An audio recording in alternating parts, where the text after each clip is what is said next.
out of the red corner, an undefeated mixed martial artist holding a perfect professional record. What's up, YouTube? It's your boy Crossover MMA. This Saturday, November 2nd, is UFC Edmonton. This will be my full card breakdown and prediction. Shout out to one of my OG subscribers, Chris Gray, that's going to be at the card. Timestamps will be in the description. Let's get right into it. First fight, we have Jamey-Lyn Horth versus Ivana Petrovic. In this fight, Horth almost lands 4 significant strikes per minute and absorbs 3.5 significant strikes per minute. Petrovic, on the other side, lands 2.19 significant strikes per minute and absorbs 2.45. Petrovic gets 2.83 takedowns per 15 minutes and 1.7 per submissions per 15 minutes.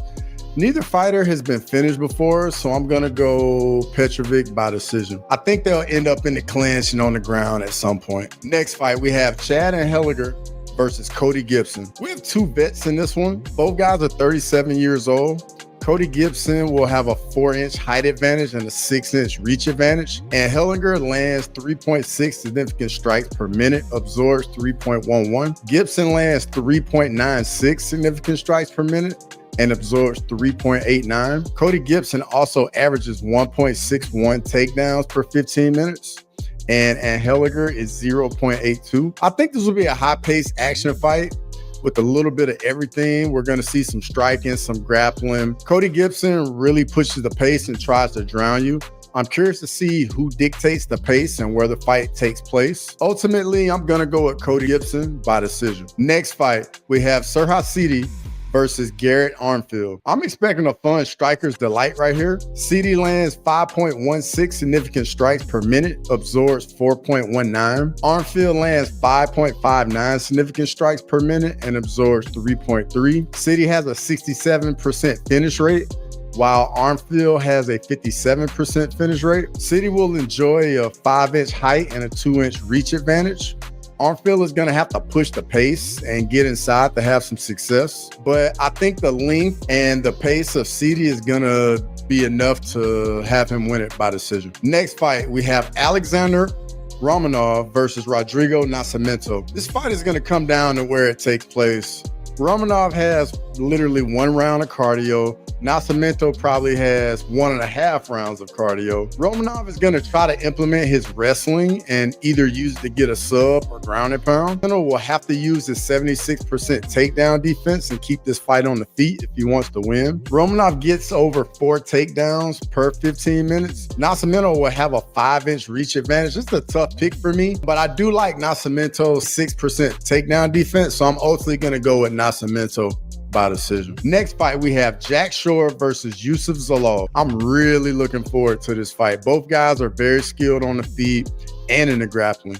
Youssef Zalal will have a 1-inch reach advantage. Jack Shore lands 3.75 significant strikes per minute, absorbs 2.32. Youssef Zalal lands 2.87 significant strikes per minute and absorbs 1.73. Jack Shore lands 3.1 takedowns per 15 minutes, while Youssef Zalal lands 2.33 takedowns per 15 minutes. This is going to be a complete mixed martial arts fight. We're going to see a little bit of everything. We're going to see some movement, good footwork, some striking, and we're also going to see some grappling. And I'm looking forward to seeing, where the fight truly goes and who can implement their game plan the best. For me, I'm going to go Youssef Zalal by submission. I really like the momentum he's on. He's on a 5-fight win streak. Next fight, we have Charles Jourdain versus Victor Henry. I really like this fight as well. Victor Henry's looked really good in his last 5 fights. He's 37 years old, so father time isn't on his side. Charles Jourdain is coming down to bantamweight from featherweight. I'm curious to see how he looks, and I'm very curious to see how the weight cut goes for him. I personally think he's going to be a better fighter at 135. Victor Henry lands 8.34 significant strikes per minute, which is crazy, and absorbs 5.62. Charles Jourdain lands 5.48 significant strikes and absorbs 4.35. This fight is going to be action-packed, high-paced. But for me, I'm going to go with the youth, and I'm going to go with Charles Jourdain and having the home crowd support of Canada to get it by decision. Next fight, we have Ariane de Silva versus Jasmine Jasudavicius. To me, this fight will come down to where it takes place, like how a lot of these fights on the card will go. On the feet, I think Ariane de Silva is the cleaner, crisper striker. Jasudavicius is a dog and the better grappler, in my opinion. De Silva lands 4.1 significant strikes per minute, absorbs 3.96. Jasudavicius lands 3.79 significant strikes per minute and absorbs 3.85. Also lands 2.39 takedowns per 15 minutes. For me, in this striker versus grappler matchup, I'm going to go Jasmine Jasudavicius by this. Next fight, we have Aiemann Zahabi versus Pedro Munhoz. This is a step up in competition for Zahabi. Pedro Munhoz has essentially fought everyone at 135. Does Father Time start to show itself for Pedro? Zahabi's on a 4-fight win streak. Munhoz is on a 2-fight skid. Pedro Munhoz lands 5.32 significant strikes per minute, absorbs 6.23. Zahabi lands 3.43 significant strikes per minute and absorbs 3.61. Zahabi will enjoy a 4-inch reach advantage as well as a 2-inch height advantage. Zahabi does have a 62% finish rate, while Munhoz has a 45% finish rate. Munhoz can take a lot of damage, but I think Father Time is just starting to catch up with him, so I'm going to go Zahabi by decision. Next fight, we have Mike Malott versus Trevin Giles. Coming into this fight, Mike Malott is trying to get back on the right track after UFC 297, where he gassed out badly against Neil Magny and ended up getting finished. Trevin Giles is on a 2-fight skid where he was finished in both those fights. Giles has served as kind of like the dividing line in the sense that guys that beat him go on to do big things and make names for themselves. Think of Carlos Freitas, Gabriel Bonfim, Michael Morales, Dricus du Plessis. Does Malott use his opportunity to do the same thing? He's a -270 favorite, and I'm going to go Mike Malott by submission here. I think Giles gets hit clean a bit too much for me. Next fight, we have Marc-Andre Barriault versus Dustin Stolfus. Both guys are coming off getting KO'd in their last fight. Neither guy is really a finisher. Marc-Andre has a 46% finish rate and Stolfus has a 38% finish rate. I definitely see this fight going to decision. Marc-Andre has that great gas tank. I think this will be a back and forth fight where each guy's having some success on the feet, but I think Marc-Andre will have a little bit more left in the gas tank later in the fight, so I'm going to go with Marc-Andre Barriault by decision. Next fight, we have Cal Machado versus Brenson Ribeiro. I think we're going to be in for a treat with this one. Both guys are on 2-fight skids, possibly fighting to stay in the UFC. Machado lands a little over 6 significant strikes per minute, absorbs 2.73. Ribeiro lands and absorbs 3.08 significant strikes per minute. Ribeiro will have a 3-inch reach advantage.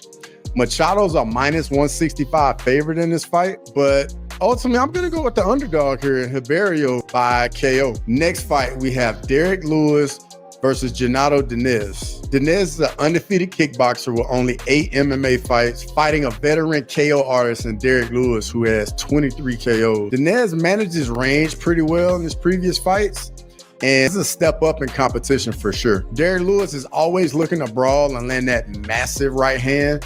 I do like that Diniz uses leg kicks because we saw in Derek Lewis's fight with Serhiy Gunn, he doesn't defend leg kicks well, and that can definitely neutralize his movement, and it can affect him getting some power into his shots. Derek Lewis hasn't won 2 fights in a row since 2020, 2021. This is a tough one as I like Derek Lewis, but I'm going to go with the more technical striker in Diniz by KO. In the co-main event, we have Erin Blanchfield versus Rose Namajunas. In this fight, we have the classic striker versus grappler matchup. Both ladies have a common opponent in that they both lost to Munhoz Fiore. I think Rose was a bit more competitive with Munhoz than Blanchfield. We saw that when Blanchfield can't get the takedown, she can get hit quite a bit on her feet. But as we all know, Rose's Achilles heel is getting taken down, controlled, and even submitted. Blanchfield has really good BJJ, but her wrestling, actually getting the fight to the ground, her defensive and offensive striking are areas I think she needs to improve if she wants to become a more complete fighter. Rose is very technical on the feet, but her takedown defense needs to be on point in this fight. I'm curious to see what Blanchfield learned from her last fight and what improvements she's made. And then on top of it, will Rose's head be in this fight? We have a bunch of questions going into this fight, but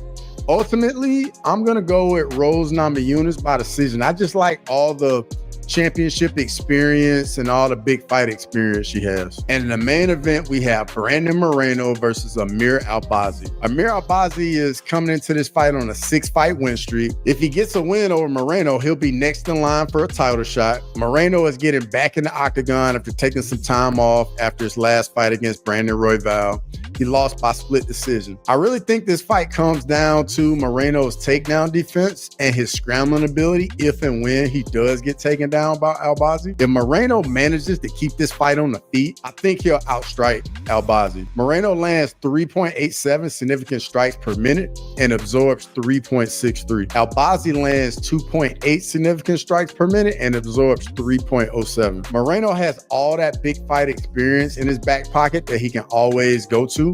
I think the time off is going to do Moreno well here. All the wars he's been in over the last 5 years. For me in this one, I'm going to go Brandon Moreno by decision. If you made it this far into the video, I greatly appreciate it. Questions, comments, feedback is always appreciated.